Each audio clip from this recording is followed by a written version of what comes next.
Sajam za zapošljavanje i ove godine omogućio je da više od 700 nezaposlenih osoba aplicira za buduće zanimanje, direktno povezivanje sa poslodavcima, kao i prezentovanje ličnih potencijala na tržištu rada, pozitivne su strane sajmova.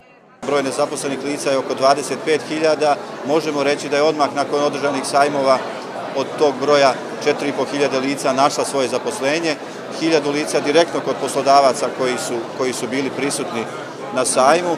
Jeste to mali procenat u odnosu na ukupan broj lica koja traže posao, ali to je samo jedan od modela za sprovođenje mera aktivne politike zapošljavanja.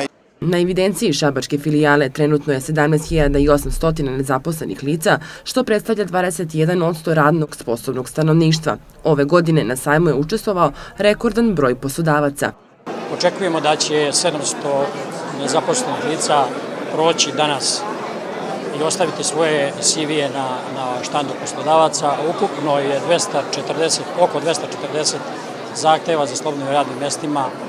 Grad Šabac aktivno učestvuje u radu Nacionalne službe za zapošljavanje. Sve ono što će dovesti do povećanja broja zaposlenih ljudi u našem kraju, u našem gradu, naravno da ima našu podršku. Tako i da se nastavlja saradnja na različitim projektima, sve za ciljem da se što više ljudi osposobi za neke nove poslove.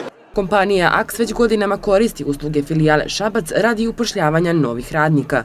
Radna mesta koja su nama potrebna su kuriri, dostavljači brze pošte, administrativni radnici i magacioneri. Radna mesta zavise, obzirom da je velika fluktuacija ljudi, tako da u principu trenutno minimum 10 radnih mesta.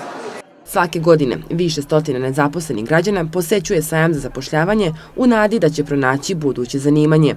Ja sam pretpostavljen 7 punih godina, radio sam i u Petrolu, tako da je sad i godine, 52 godine, da je malo teže. Ugostiteljske kompanije i poštanske službe ponudile su najviše radnih mesta. Veliko interesovanje vladalo je za građevinarsku delatnost i sektor proizvodnje.